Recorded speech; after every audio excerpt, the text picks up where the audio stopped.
change in the fundraising sector has never been greater. But innovations in technology are evolving faster than our ability to understand them. Are these advances good or bad? Do they have unintended consequences? And what is the application to the global fundraising sector? That's what we're here to find out. Welcome to the Fundraising AI podcast, your up-to-date resource for responsible AI for the global fundraising community, hosted by Nathan Chappell and Scott Rosenkrantz. Hey everyone, it's Nathan Chappell, and we're here with the Fundraising AI podcast, and I'm here with my co-host, Scott Rosenkrantz. We are back for probably the third time because for all intents and purposes, we've recorded this episode a few times and just having a lot of technical issues. So we're back and we're excited to be here. How are you doing, Scott? Good. Better. Hopefully everybody can hear us. This works, but we'll see. Well, we got to love AI because the software application that we use called Descript, it's got a lot of AI in it, which actually takes and it actually records, it transcribes. We can edit things in real time. I mean, it's got all these great capabilities, but they just released these updates and clearly we're having beta issues on this new update. So here we go, walking the talk. Third time's a charm, so I think we're good. Well, we had a lot to talk about the first couple times and we don't want to lose some of that. It's been an action-packed few weeks in the AI world, like always, with models coming from China that continue to get better, from things like Reif Hoffman's new book, Superagency, that just came out with AI-generated book covers, and all kinds of other things. So why don't we just start there, do a couple quick little updates, but then what we had intended to do for the past few weeks is talking about nonprofit AI, why we wrote the book, Nonprofit AI, but then each week, starting this week, dive into a specific chapter of the book and what it meant, why it's there, kind of what the highlights are, and give people a kind of behind the scene glimpse at what's in the book when it comes out on May 6th. Does that sound good? Sounds good. Yeah, I like that plan. All right. Well, I want to start with like what I think the coolest thing is from today. And that is, of course, I saw Reid Hoffman's new book. Reid Hoffman is a founder of LinkedIn. And I think arguably, but I think he's the one that argues this, is the single best investor of all time. He has some sort of tagline that he uses, was like the most right investor of all of human history. He's also a funny guy. So like you don't know actually what is real versus what is just him being kind of funny.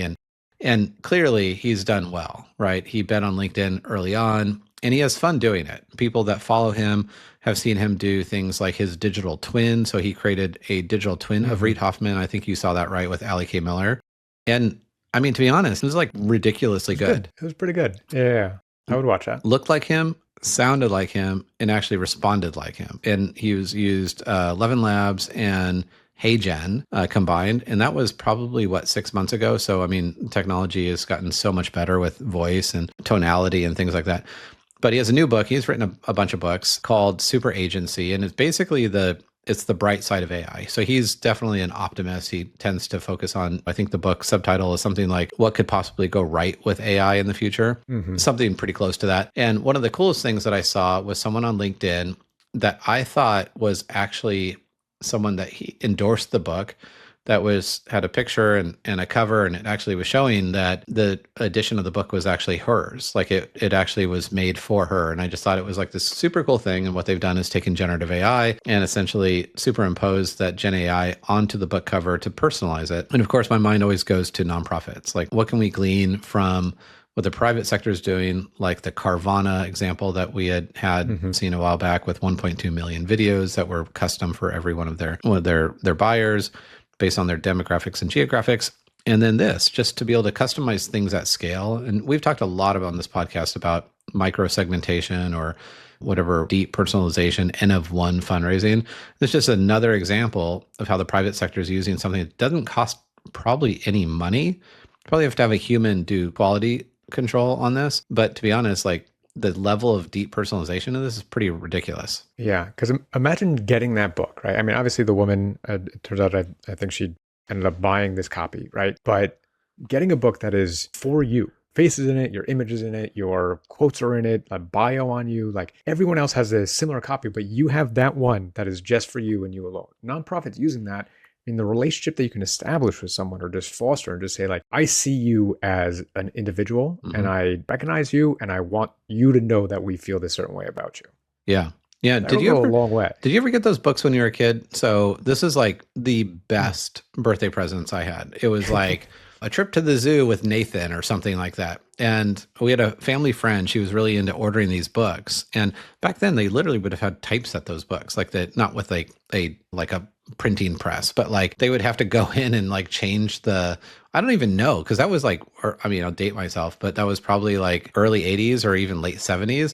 And so I don't even know how they were created, but those were like the coolest presents ever. So you had those too? I didn't have one, but we got one for my son. So, oh, really? Okay. So they still, now you can do them in spades. Yeah. And you can get them on Amazon. Yeah. So like literally when I was a kid, I wish, my mom probably still has them somewhere. So there were these hardbound books and they were short. So they were only like 15, 20 pages, but it was just like, I'm in it. So the same thing. The funny thing is we were not going to tell people about this whole Superagency thing because we're like, okay, this is an idea that we were going to steal for our book that's coming out. But now the cat is out of the bag. And anyone who endorsed our book, guess what? You might receive in the mail at some point because we appreciate you and we see you. And we just think this is the coolest idea. So I want to walk the talk. And that actually is a pretty good segue into the essence of the book. When we talk about how the book starts, and why don't you share a little bit, but like this is a book about AI from people who've worked both in philanthropy and AI for a long time. And we wanted to walk the talk. And I think as our publisher, Wiley wasn't quite sure of like what's appropriate use of AI or not in the book. And I think both of us felt like we'd be hypocrites if we didn't use it. And so why don't you share that a little bit? Because I think it's super important as we're thinking through like what's authentic in this day and age. Yeah. And going back to when we were kind of asked to write this book, right? We were working on a different book. We had regular meetings to talk about what's going on. And then Wiley called you and said, basically, we need you to write a book on nonprofit use of AI. And so you and I sat down, we walked through an agenda and we brainstormed for quite a while. I mean, again, to your point, we worked in predictive, we worked in generative for a while, both worked in nonprofits for 30 plus years combined. And so we had a good sense of where we wanted to go. We wanted it to be practical, but we want to also be kind of theoretical and forward-looking and big picture, and then down into the hands-on, well, what do I do? How does this work for me as a nonprofit employee? So we really wanted to cover everything. We put all that into a Google Doc, but then we knew that we couldn't write this ourselves and that we shouldn't if we're trying to encourage nonprofits to make use of this tool also. So a lot of it was just kind of reframing some of the analogies we used, right? Reframing, making sure that we didn't miss any gaps, departments of nonprofits or different use cases, coming up with just some examples and really refining our language as well. I mean, words are like the enemy of me. I'd much rather deal with numbers and data. So it took a lot for me to like start writing things out, but having someone air quotes, review my language, go back and forth with me. I'd rather use a better word for this than this, or help me kind of clean up this flow of sentences and make it more cohesive. I mean, I can't imagine writing this book without it, but it was still us writing this book, just with a kind of digital editor. Yeah. And if you think back when we started this, I mean, it's crazy how we talk about the exponential nature of AI and how it is self-improving, right? And so the AI that we started with, however many months ago, probably last summer, was a very different AI than today. And it was actually a lot of times pretty frustrating. So the earliest use of it I thought was really helpful. It's like, hey, we want to write a book about nonprofit AI, how to amplify mission essentially for social impact. What are the things that we should include? Like, what should we think about? And Chat and Claude, and we used all different tools to kind of like, and even our publisher has a tool. It was actually really good at giving us ideas for like what the chapter structure should be from like an outline structure. But if anyone 6 months ago, and even I would still argue today, tries to output a chapter, we've seen AI generated books and they're very clearly AI generated because they're super short and they're probably really redundant. So like just for fun, if you're like, okay, well, take this chapter and try to write a chapter on it, you will get a book report, a probably pretty good book report. But if you try to exceed, say, I don't know, where was our limit probably where it was just hallucinating and just starting to repeat literally just loop itself. Probably 1,000 words or something like that. Yeah, just a couple pages and it's just going back and restating exactly what it said before. Like a couple times I had to read through it. Like, I know I just read this somewhere. It shows a lot for our ability to comprehend though, right? Because we would read to the beginning to the end of a chapter and we're like, did we see this before? So it became really frustrating. So we ended up just paring that way back. And it's like, okay, let's use it for the outline. Let's use it for analogies. Let's use it for things that would just take us a lot of time and frankly not be as good at. So I remember when we wrote The Generosity Crisis, probably the number one time suck over a 2-year period. Brian Crimmins and I used to meet with Michael Ashley like every week for a couple hours after work, a couple hours, just like, does anyone think of an analogy of like, this is like this, but in the private sector? And we'd be like, staring at the sky and like, oh, I don't know. And like 10 minutes of silence goes by. And it's like, oh yeah, what about this one organization that did that thing? And that was like so painful. I like look back on that, like what? I mean, like literally like probably 100 hours of just trying to dream about these analogies that people would probably resonate with or maybe not. And GPT does this in spades because it's read everything that's ever been written up till today. And it can come up with not one, but you'd be like, give me 10 or 100 analogies for this thing. And then it was like for you and I'd have the opposite problem of like, well, which one's better? Like, which one do we end up using and kind of dive into? I mean, it's just crazy to kind of see it where we started and then what we figured out, like, or this is the appropriate use. But zero doubt, 1 year from now, like AI will just write a book on its own. Like I have an idea. You wake up in the middle of the night, you start talking to your phone, like I have an idea for a book. And, you tell it enough information and it just outputs a book. It's not a matter of brain power. It's a matter of what's available compute. And that compute is essentially, I think right now, basically relegated to like your $20 a month subscription. You're not going to get the same compute as DARPA. Like you're just not, like you're getting a fraction of a fraction. But at the end of the day, we've seen new tools like GPT Pro, which I don't know, are probably smarter. It's still up for debate on whether deep research is smarter in 4.5 or Pro, but you're getting a lot more compute. Like you're just getting a larger token window. So it's not repeating itself and it's just allocating more resources to you. Yeah. And that deep research tool, I think we've talked about it in the past, but I'm just really loving that tool. And sometimes it's not even output that I love as much as reading through like its logical like flow of thought. Okay, I did this. Now I need to go and research these websites to see if I can help better answer the question that the user queried about X, Y, and Z. Like it just does its checks and balances, and going through that, it's just so mind-blowing to think like this is a computer, bits and bots that are coming up with this idea on its own on how to execute on just this one pretty brief and generic question that I gave it. So what a great segue too to chapter 1 of the book. And chapter 1 of the book basically takes us a little bit back to this idea of like, why AI? Is it FOMO? Is it just the shiny ball or whatever? And the chapter 1 is called The Need for Innovation in the Nonprofit Sector Has Never Been Greater. And that really is reference point to why I started working in AI, which was spent 20 years in fundraising. Every year, essentially it was getting harder, dollars up, donors down.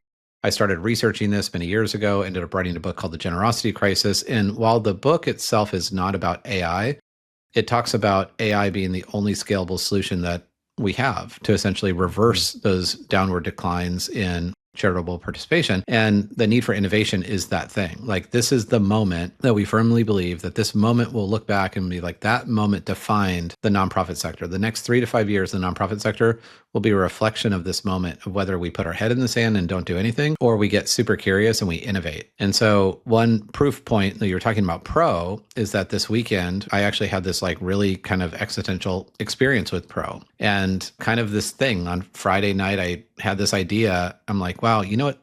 We've been hearing from people that read The Generosity Crisis that it was interesting, but esoteric in that in the future, like we predicted when 10, 15, 20 years, if we continue to do the same things and expect a different result, bad things will happen. But of course, since January of this year, the nonprofit sector has been completely turned upside down.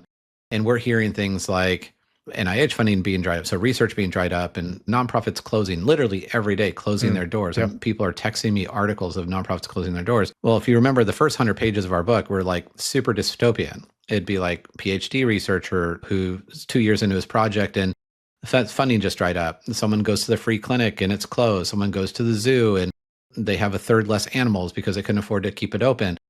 And the same effect of all these things have now just happened. So this idea of like, wow, wouldn't it be interesting to take Generosity Crisis and equate it to the last 3 months? And so I had GPT 4.5 because it knows me really well. GPT 4.5 is like basically my Sam, and I've been working with Sam for 2 years, and she knows my voice. I was like, hey, I want to use GPT Pro Deep Research to do this thing, like to correlate these two things, and it needs to be in the same tone and style and all these things.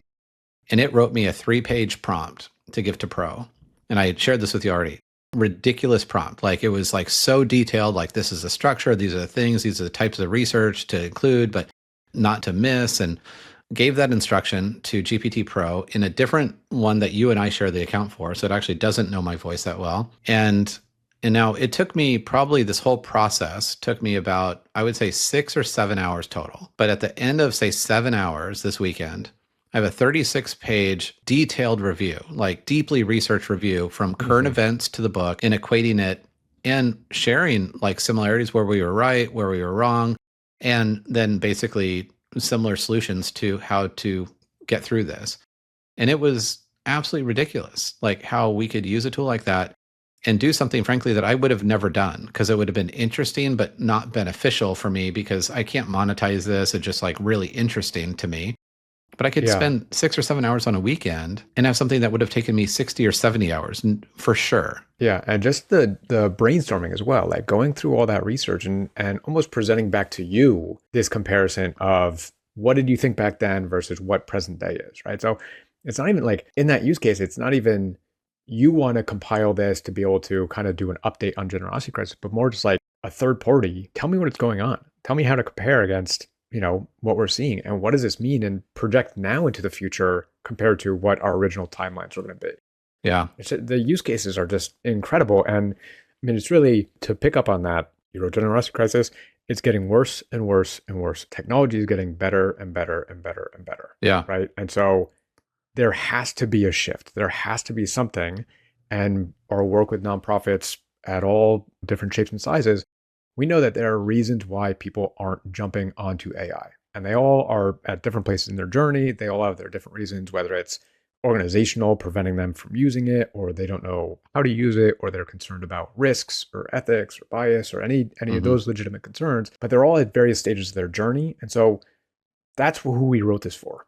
Yeah. Everyone. To be able to address you, meet you where you're at, help you move along and a little bit further ahead on that journey, and then go back and reiterate, right? Continue moving along that path so that you can use these resources that are readily available to combat lack of funding, lack of donors, changes in organizational structure that are working against you executing on your mission. And these tools are getting better and better and more accessible and more affordable. So accessible in the sense that they're easy to use, and if you're curious, and then affordable. And so the barriers and limitations, while we could be super pessimistic right now about all of the headwinds facing the sector, that need for innovation has never been greater, but the tools have never been easier. Like to your point, like they're for the taking. I've shared this before. Like I started out my nonprofit career 20 years ago at the Boys and Girls Club. Like I was the games room person and we wanted a rock climbing wall. I was literally up on scaffolding building a rock climbing wall, and I had to write grants at night and have coffee with donors in the morning. To have these tools today should provide so much optimism and hope for what's possible. Anything is possible. And so just to give people a little bit of a glimpse from kind of where we bring people through, this book is exhaustive and not exhausting, hopefully, but exhaustive in the sense that, to your point, people approach AI at all different walks of life. Either you're already like deep in this and you're looking to level up and amplify your mission to the next level. So this book will help them, but maybe you're just the holdout and you're holding out because you're like, I want to maintain the sanctity of fundraising and the purity of that. I want to go slow and be thoughtful before I do this. And this book really guides through how to amplify mission, but in a responsible and beneficial way. So I don't know, do you want to walk through the chapters or you want me to? Yeah. Why don't you do the first? Because we kind of split it up in how we were working through it as well. Right? Yeah. Why don't you do the first part and then I'll go on the chapters that I covered, and then we can go back and forth on the rest. Yeah, no, and that's actually a good point because like where I tend to think a bit more like I don't know. Big picture, more esoterically. You are much more practical and like this is like the nuts and bolts and the use cases and things like that. So yeah, that's a great. So chapter 1, the need for innovation in nonprofit sector has never been greater. Of course, we collaborated on that. It draws from a lot of the work of generosity crisis. Number 2, which I had a lot of fun with, the AI deconstructed, separating the myth, hype, and reality. And so what we think about was true, what's actually true. Chapter 3, AI fluency in the future nonprofit workforce. So projecting out people. In fact, I had a call today with someone who's like looking for that unicorn to come into an organization with deep AI fluency and probably more than that curiosity. And then what you went through chapter 5 through 10, I think, right? Yeah. So chapter 5 through 10 It's a chapter per department in a nonprofit. And there may be some departments that we didn't cover, but kind of the whole purpose was to give you a sense of no matter what role you have in a nonprofit, not just fundraising, but no matter what role you have, here's a way to use either predictive or generative or automation, right? So we have chapter 5 is AI for program development and impact measurement. Chapter 6 is our bread and butter, AI for fundraising, resource development, and donor experience. And we get into 7, AI for volunteer management and engagement. 8 is for marketing communications. 9 is for operations, admin, and human resources. And then we go into how AI's transformation, it's a journey, it's not a destination. So you're never done, and kind of refeeding this whole iteration process, iterative review of where you're at and how you can continue to move further. And then it jumps back to you for, I think, for the next couple. Yeah. And these are ones, and just to be clear, we worked on all these together and contributed to each other's work, but took ownership for the chapter, which is how we were able to get the book done in a matter of 5-6 months instead of 2 years, like Brian and I. We go into beyond responsible AI. So that really is where we talk a lot about beneficial AI, evaluating AI for nonprofits in chapter 12 and 13, ethical versus legal considerations of AI. 14, overcoming challenges of AI adoption, something that you and I, like the bane of our existence. It's not about data or models, it's about people and culture. So just if you're stuck there, go straight to chapter 14. Chapter 15, building an AI strategy. So moving away from passive AI with shadow AI systems where people are using it under their desk, but to building an active AI strategy will that guide you to the future. And then training and capacity building. And then we take a glimpse of the future again, but we are very hesitant to look too far into the future because it's becoming harder to predict. Yeah. And focus on the future of AI for nonprofits. And then chapter 18 was just parting thoughts. We also have probably one of the most exhaustive glossary of terms in this book, because we also know that people are all in all different walks of life. And so we have a really exhaustive glossary of terms that if you're sitting around a dinner table or stuck and someone says something, you're like, I'm not sure what that means, just go straight to the back. And one thing, I mean, we went back and forth on this a lot, but one thing that is intentionally not in this book is a list of tools. Because how many times do AI companies come and go, right? You have a new company that comes out that helps you create PowerPoint slides, and then in OpenAI's, in 2 months, they have a version of ChatGPT that's specific for PowerPoint slides. So you're not going to use that company. So we didn't want to have in print all these companies that we don't know where they're going to end up. It is moving so incredibly fast. We didn't want this to be outdated as a result of that. So a lot of it is more of the thinking. Again, to your point, successful AI adoption is based on culture and people, not data and models. So mental processes going into making this successful. And so the whole flow of the book is really, why is it? Why does this matter? Why does it matter to us as nonprofits now? Then how do I use it? And now that I'm using it, how do I do it best? And what do I need to think about in the future? Yep. It kind of follows like our conversations and this whole purpose of this podcast. You know, so if you like this podcast, I'm hoping that means that you're going to like this book. That's awesome. Well, that's the recap of Nonprofit AI, which comes out May 6th. It's on pre-order now at Amazon, Barnes & Noble, Books A Million, and where all books are sold. We wanted to also end every episode in a different way. So we went through 1 through 50 with just 2 nerds and a microphone, and technically 2 nerds and 2 microphones, to episode 51 and beyond, with leaving every episode with a ponder of the week, something that just kind of stuck out, which just made us think a little bit, and then also ideally a tip of the week. And so just kind of leaving our listeners with just some practical nuggets that just to take home with them or impress their friends at dinner parties. So for me, the ponder of the week, this has actually just happened today. So I wrote it down. I was actually doing a webinar recently, and someone in chat, like people just like with the chat, it's like we just hear a lot of the same questions, like how do you know good versus bad AI and things like that. And someone had actually put in the chat, and I don't think she'll mention or mind saying her name, is Peggy Maher. She's up in Long Island at Catholic Charities Hospital. She'll be a future guest on the podcast, actually. So she confirmed today that she'll do this. Asked me one of the most insightful questions I had, which is basically when we talk about AI representing or pretending to represent human empathy, right? It gets really good at like acting like it cares or it gives a crap about you because it's trained to do that. And the more you want it to do that, the more it will be like very reaffirming. And her question essentially was, how do we know when AI becomes really good at displaying signs of EQ that we're actually being authentic with people? We're not just presenting that to them. We're not just amplifying that to them. And how are we keeping the purity of that? And it really made me pause so much that after the podcast or the webinar, I was like, hey, could we chat? And we actually got on the books for today for a conversation. It's just so insightful to have someone who's 20-year plus fundraiser, really thinking through as a guardian of the sector, right? That the idea of like, what is sounding authentic? Sounding authentic is not the same as being authentic. How are we remaining true? And one thing that she said, and I wrote down, which was, when I wrestle with when is fundraising manipulative versus when is it authentic, she really went back so easily back to the premise of, is it in the best interest of the donor? Right? It's not whether the fundraiser was being authentic in there. It was, is this being presented in a way that's in the best interest of the donor?